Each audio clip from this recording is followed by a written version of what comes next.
Live from the City of Angels. It's Thursday night.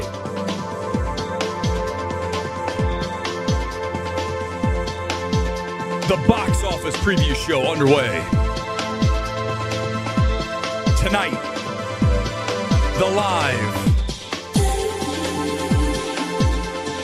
MMT evaluation of Him, the new Universal Monkey Paw horror film.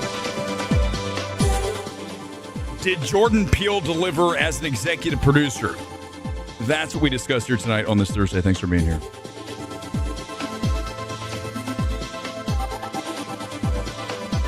In the background, Grum's Amnesia. Track I've been sitting on for a while. I was like, how come I haven't played this yet? And here it is. I wish I could play something from the Him soundtrack, but nothing really got me excited. No song, not the score.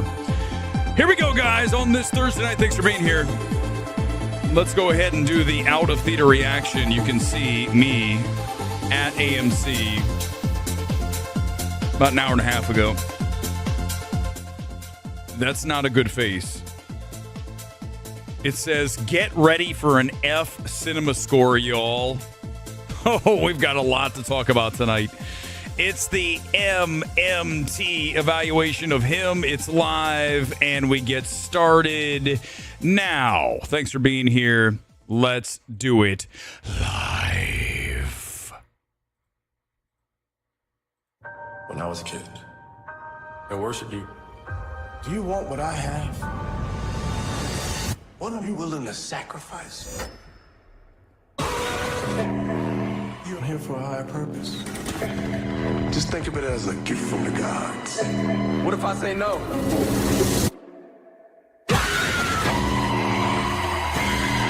It's time to show you who I am. Rated R. And that trailer really sold me. I've been watching this trailer for how many months now, man? It feels like since March of this year. It's been playing forever. And everything about that trailer, this is the condensed version you just saw because we don't need to see the whole thing.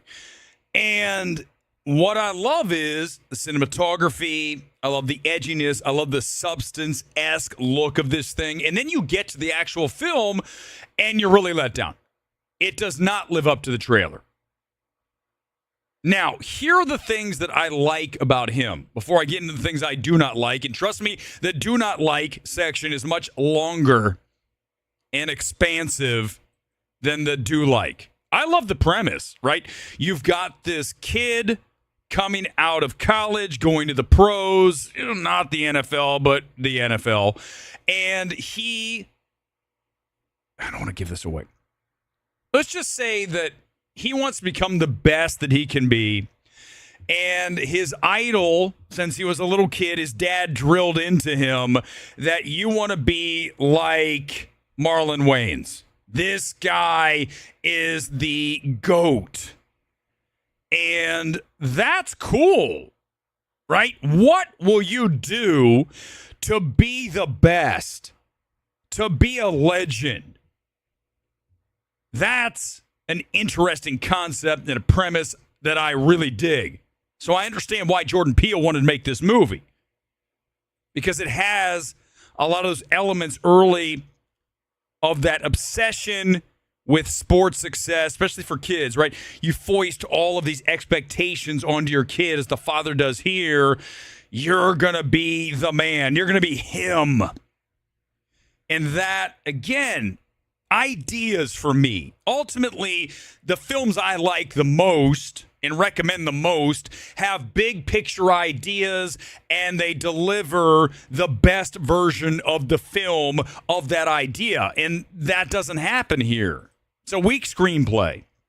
Screenplay is interesting at its origin and up to about 45 minutes max into this. Then we get stalled out inside of Marlon Wayans' gigantic mansion out in the middle of nowhere in the desert. This compound where he trains the kid to become the next franchise quarterback for this team. And all of this is working, and then you hit a wall. And Menzel was sitting next to me tonight at AMC 16, and I looked over at him, he looked at me, and I go, this is it. Get ready. But it didn't just stall out and then pick back up for me. It really starts to fall apart. And that's really disappointing because I go back to what I said, the killer premise, right? You've got this genesis of an idea that if you can deliver it the best version, then we are going to have a great film. But that screenplay doesn't deliver. Then you get to a third act. Man, you wait until you get to finish this film. I was kicking the chair in front of me. There's no one in front of me. So don't be like, well, he's being a bad theater patron. Nobody in the theater. 10 people in 500-seat cinema today. I was kicking the seats. I was like, I can't believe what I'm watching. I was flailing around going, holy crap, what is going on? And the twist that plugs into that third act absurdity, it's too much. How about just make it about, are you willing to give up your soul? Which is really what this film should be about. I understand that's what it's ultimately about, but just make it that simple. Will you give up whatever's next in this world or the next world for success here? Because I maintain there are people who have made that deal. You want to listen to someone who I think did make that deal? In fact, he says it. I was thinking about playing this soundbite forever. This is Bob Dylan talking about how he became as successful as he did. Listen to this from 60 Minutes from so many years ago. Why do you still do it? Why are you still out here? Well, it goes back to the destiny thing. I made a bargain with it, a long time ago, and I'm holding up my hand. What was your bargain? To get where I am now. Should I ask who you made the bargain with? with the chief commander. On this earth? And this earth, and then in the world we can't see. Isn't that something? Because here's the thing, right? We're not going to do that. I'm not going to say, hey, if you make me the biggest movie person in the history of the planet, bigger than Siskel and Ebert combined. And I don't mean Ebert like how big he was, but you know what I mean. Will you, essentially, as Dylan says here, sell your soul? Hell no, man. We don't know what's next. Why would I make a deal for this shitty planet? But there's some who would. And who knows, maybe there's something to it. I don't want to know. But that idea, do you see what I'm talking about here? That idea is what him should be. It should be a smaller, more intimate film, a darker film, not a more absurd gonzo film. A stripped down, directed by Rose Glass. Then this film would be good. But as it is, it's the worst version of the story. And that's not good. Like, that's one of the most damning criticisms that you can level against any property. It's the worst version that you could actually write and then turn into a film. Because you only get one shot. We're not making another him. We're not making another one of these, so you better get it right. And it just doesn't. It's a 40%, which is not as low as we typically go because, can you tell? I said there's things to work with here. But that's the biggest disappointment on nights like this. When you see what could have been, and then you know it's gone. But so it's been. at the multiplex so long, so many times this year. This year's been really disappointing across the board. Add another one. And, let's talk about Jordan Peele. Comments in a minute. I'll get to him. But Jordan Peele, right? He's the executive producer here. He brought this to Monkey Paw, his production company, Universal. They have a deal with him. And then you go back, you look at Monkey Man. Okay, you talk about him and Monkey Man. Monkey Man's way worse than him. Monkey Man's borderline unwatchable. I hate that film. What an awful film.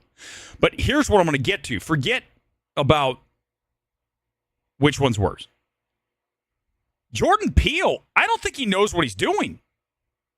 Okay, first of all, let's talk about Jordan Peele films. Because if you ask me what's my favorite of his three, it's going to be Nope. Then it's going to be Us. And see, that's the thing is, everyone else is going to say, no. You have that all wrong. No. But here's the reality. If you really look at Jordan Peele, I think we're talking about one of the most overrated directors that we have in the space going today. And remember, he's the guy who wanted to purchase weapons. Weapons is not good, man. I don't care what you guys tell me. And that's the thing is, right, go back and watch my MMT evaluation of that film. Now people coming in after finally it's on digital, they're saying, wow, this guy got it right. I always get it right, man. I don't miss. Because we're objective. We're fearless. No agenda. And talent. This is how we win. And I'm right again about him. My batting average is 990 plus. I would argue 998, 999. Nobody in the space comes close. That's why we're the gold standard, y'all. You know that. Come on. Got to say it every stream. Bring that comment back up. Let's do it. Gone Girl, I'm ready for it. I was still finishing my ideas about Jordan Peele. But you think about, because here's the thing, right? We assign this value to someone so often in Hollywood in particular, and then you really look at what they bring to the table and you say, wow, this is a very overvalued stock. And ultimately, we need to bring this thing down. This has to have a crash. And Jordan Peele is really, man, he better come back with something great. Because you go back to Nope. One of my favorite evaluations is Nope. Go back and watch that. We did that live here on MMT, going back to 2023. Gordy doesn't work. The Gordy scene's great. Gordy does not work in the service of Nope. Don't tell me it does. It doesn't. And that's what I think the problem with Jordan Peele is. He thinks everything that he thinks is great. He's the opposite of me. Everything I think is great. Jordan Peele, everything he thinks is great, but it's not. That's a bad thing to be. Can I tell you something? You talk about a bad combination. Someone with power, someone who thinks they're good, but maybe isn't quite as good. Well, they're going to get things made because they have power. But they're not the best person to be calling the shot because they really don't know what they're doing because you get a film like him. And you're like, how'd you think this was the best version of this film? The visuals are fine here, Kevin. I don't think they're that exceptional. There's some shots. I mean, listen, man, at this point, if you're a director making movies, you better be able to put together some cool-looking shots. I mean, what are we doing otherwise? Are we making Coda again? The Lifetime movie? No. But if you're making any kind of Hollywood production, I would hope you'd be able to put together a few cool shots. And a lot of symbolism in this film. Obviously, there's a lot of dark stuff that happens that we don't know about and I don't want to know about. But again, I don't even think it really gets there. It doesn't really deliver because the script isn't that great. Right? And the direction is okay. It's not really all that exceptional. So that's why this is so disappointing. If you give this to a Rose Glass and you give it to a Micah Levi to score, by the way, I'm not picking women / they, thems. I'm picking people that I think are great. That's how I operate. See, that's the difference between me and all the virtue signaling knobs on film Twitter. I actually believe in what I say versus, oh, it's the right thing to say. No, Rose Glass is one of the most talented filmmakers that we have seen come into the space over the past 5+ years. Micah Levi, as underrated as any composer in the space. You start with them. And then I would bring in Jamie Foxx, swap Jamie Foxx for Marlon Wayans. Because Jamie Foxx elevates anything, right? Then it becomes more of an actual, like, oh my God, Jamie Foxx, right? Marlon Wayans, I don't think he's bad here. I think he's fine. Physically, he looks pretty good. Works out at my gym at Equinox. When I worked out there, I'd see him. So, I mean, it's just the reality. Guys, I don't make stories up. I don't have time to make shit up, man. Everything I say is true coming out of this microphone. It always has been from day one when we started this channel. That's the difference between us and everyone else. I don't talk shit. I have a six-pack. I don't talk about having a six-pack. I don't talk about being ripped. I am ripped. That's the difference between me and everyone else. I don't talk about being good. I am good. Well, I do talk about being good, but I fucking back it up. So all you little pansy-ass bitches who want to pretend you can play with me, you can't. It's not a contest.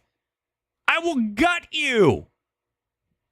It's not even in, you're not even in this hemisphere I'm in, man. We exist in two different fucking universes. And trust me when I say mine is better. Way better. Hurry Up Tomorrow is a hell of a lot better than him. It's funny because people said, hey, this will remind you of Hurry Up Tomorrow. Hurry Up Tomorrow is one of the best directed films of the year from an aesthetic standpoint. The shots that we get in that film from Schultz. The sound. I saw that in Prime. We got the subwoofers in the seats. And I was like, whoa, man, this is good. But if you watch it at home, it's just not going to be the same. That is a cinema experience film. And Hurry Up Tomorrow, from an artistic standpoint, mops the floor with him. Hurry Up Tomorrow is a first-round draft pick from a directorial aesthetic. Him is like a fifth-rounder. You want to play NFL? Let's do that. And Jordan Peele, if he thinks this is a great film, Jordan Peele doesn't know what the fuck he's talking about. Straight up. I mean, if I'd have him on as a guest, I'd say, you don't think this is good, do you? You do? Wow. I wish I could get a deal from Universal for what you got paid, considering this is what you consider to be great. It's a shame because you do have a cool film. You have an idea. You fucked it up. That's the biggest crime. Think about it. Again, back to that. How big of a crime is it that you make a film that's supposed to be the best version of this story? That's the hope. And instead you get him. Yeah, Whiplash is a great example. Omega Swiper, that is a very, very smart comment.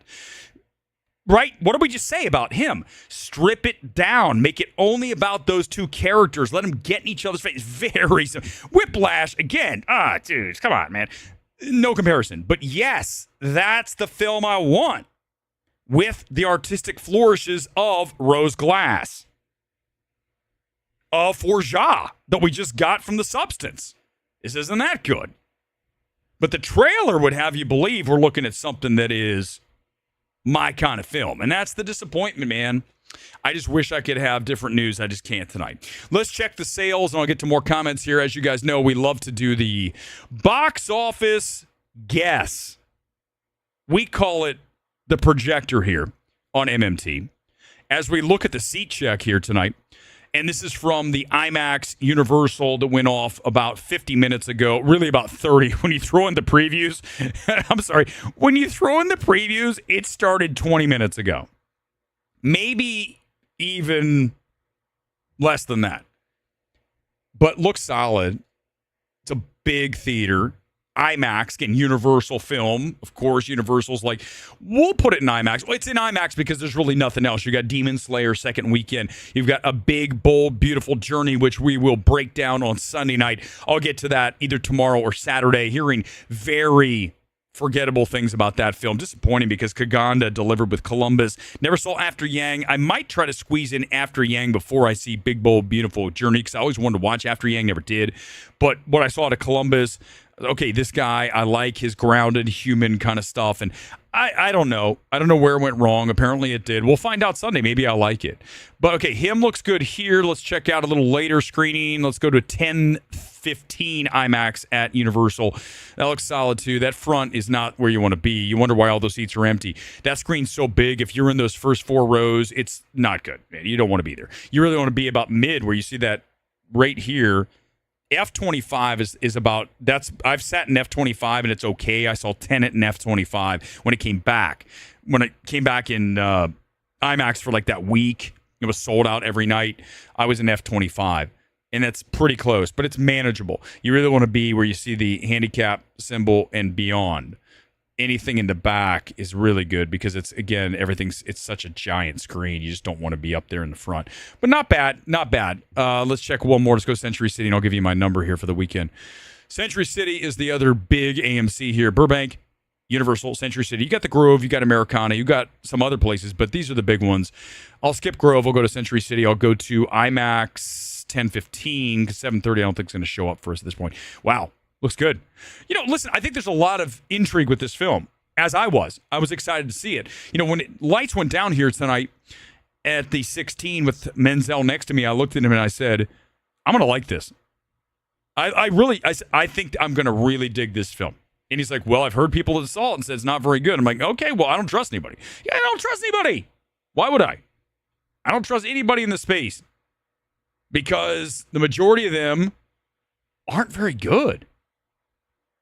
I'm going to check Rotten Tomatoes, too. I want to see what their deal is. I want to give this thing... That's from another movie. That was from Twinless. Twinless is 90%. This film is definitely not 90%. MMT Projector will put it at 17.5. I'll push it up. I'll take 17.5 up on him because we've seen films come in and do better. I think the ceiling is 20, low 20s. I'll take it at 17.5 because the movie's not great. I think the cinema score, as I mentioned off the top, is going to be really bad. That means the audience does not like it because... there's not a lot to like here. And then the ending is very gonzo, dark, but not dark like cool, dark, stupid. And blood splattery dumb. Yeah, that's fair. Let's see. Hold on. There was something else. Oh, we'll check Rotten Tomatoes. Let me check. Let's check Rotten Tomatoes and see where this thing stands. I'll bet you it's pretty low. I would hope it's low because it's not a great film. Let's hope 32%. There we go. That kind of works. For once, I'm with the Rotten Tomato people. 33%. Who says it's great? That's what I want to find. This time, we're not looking for someone who says bad. This is the first time. Who said it's great? Kate Sanchez, 6.5 out of 10. I'll cut her slack because 6.5. I gave it 4 out of 10, and I said there's some things to like. So I'll cut her slack. Someone's got to go up into like the 7.5 out of 10s. Must watch? Her exact quote, Nadia Martinez. Justin Tipping's must watch sports horror film. No, it's definitely not a must watch. Sorry, honey. You missed that one. Beatrice Leoza from the New York Times is with us. It's a rotten. Collider's rotten. Fresh. I'm looking for a number. 4 out of 5. Amelia Emberwing from Tech Advisor. I assume she writes about iPhones and Google stuff. I don't even know what Google's phone's called because there's no way in hell it's 4 out of 5. Amelia must spend more time reviewing devices. Oh, Matt Donato, this guy's bad. Matt Donato's terrible. I forgot to drag him more often. Matt Donato's the Daily Dead, creating more stupid sites, everybody. 4 out of 5. Yeah, it's not good. Sorry, buddy. Sorry, Matt. I'll drag you. Dude, I have not had a chance to drag Matt Donato.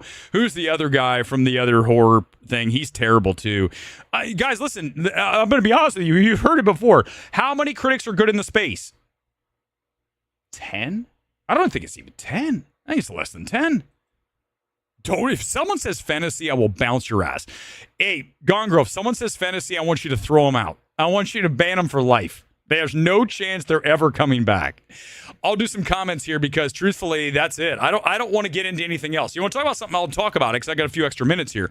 We're not even at 30 minutes. The Thursday night show, I think we're just going to be talking about the main film that I see, a couple other like real small things. I'm going to save Sunday night for all of the big stuff, right? Anything that's bigger, I've got an hour at least to burn on Sunday night. I want to save all that stuff. Thursday night's really just going to focus on the film that opens that night. That's what we do better than anybody else, and I think it just makes it easier for me too. And I'm also lazy. Have I not told you guys how lazy I am? The reason I do this live, and you guys are like, well, he's not bad. He's pretty good. Because I don't have to edit anything. I just push a button and it says you're on. And then I got Gone Girl hitting buttons and putting comments and I push a couple of buttons. It's the easiest thing ever. Now, for some people, they're terrible. They could never do this. If you ask the average person in the film space to try to do what I just did over the past 25 minutes, it would be the biggest train wreck you've ever seen because they're not talented. They don't not only not know what they're talking about, they don't have any talent. Imagine not knowing what you're talking about, being bad as a broadcaster and then thinking you're good. That's what we have, actually. We have a lot of people that are like that literally are terrible at critics. They have no talent, and they think that they're good. I've watched some channels on YouTube, and I go, what the fuck? Who said this person should ever make a video? If someone says deep focus lens, I swear to God, I'll bounce you. If I was a woman with a D cup, you all would love me and I would have literally 10 million subscribers. But because I'm a dude, a buff dude. But either way, I blame all of you for being sexist. Fuck it, I'm going to get a breast implant for God's sake. That might help. IGN gave One Battle a perfect 10. Oh, no, they didn't. Let's go look. I haven't looked since we have. We'll dive into this a little bit more on Sunday night. But I do want to see. You guys know I had an opportunity to see One Battle After Another early. Remember, though, that screening was the night that Charlie Kirk was assassinated. I don't want to watch a movie that deals with infighting and political shit and anti-government. I don't want to do it on the night that Charlie Kirk was blown away. Okay. So, and listen, again, how many times have I told you guys this? I mean, it's only been happening for a week, but I never talked about Charlie Kirk before. I don't watch Charlie Kirk. Never watched him. I've seen him. I think he's good. I think you all have to agree. Even if you hate Charlie Kirk, he was pretty good. Like, he was solid. I don't know if he's MMT level, but he was good. Good debater. He definitely knew a lot about a lot. And that's cool. I definitely can out-talk him in movies. But Charlie Kirk had talent. But back to One Battle. I was invited. I was going to go. And then that whole thing happened. I'm like, I don't want to go. I don't want to see it. You got to be in the mood. I was in the mood for him tonight. Him didn't deliver. Okay? Hims delivers. If you guys. Why do I not have a sponsor of Hims? Do you see how smooth that was? Him doesn't deliver, but Hims does. Guys. If you want to get fully engorged, get a subscription to Hims. Get all of your erectile dysfunction tablets in one place. I believe that's what it is. I don't have a subscription. I've seen the ads. Don't come after me for this shit. All right, let's see. One Battle After Another. Let's go look for it because it's not on the first page because it doesn't come out for. We're seeing that next week, by the way. I'm going to see it when it opens. Why do I care? I don't need to go see it at Warner Brothers. Warner Brothers had a bunch of overrated movies this year. So I'm just to assume that this is another one of them. 98%. Who gave it a rotten? Let's find out who. I'm not going to read all the I don't want to know much. I just want to see who gave us the rotten. Go. Who was it? Who had the balls to say, oh, Grace Randolph liked it? That means it's not good. Hold on. Let's find out.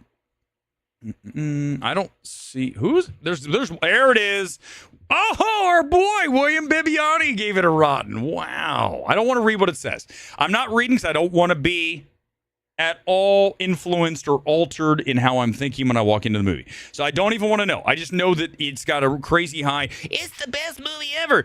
Robert Redford, absolutely. I tweeted about that yesterday. Was it yesterday or 2 days ago? Like, time's flying, man. Doesn't it feel like this year? It's September 18th. How's that? Is that possible? You know, people say, remember when Snow White was out? What, in 2024, right? No, this year. This year? Snow White was this year? Robert Redford, you know, a film that I brought up on X was The Old Man and the Gun because, listen, you're all going to talk about the things you should with Robert Redford. But for me, I'll go back to one of the last things I think we saw him in was the David Lowery Old Man and the Gun. Not a great film, but it has a really cool just feel to it. Again, I go back to David Lowery as we talk about Redford.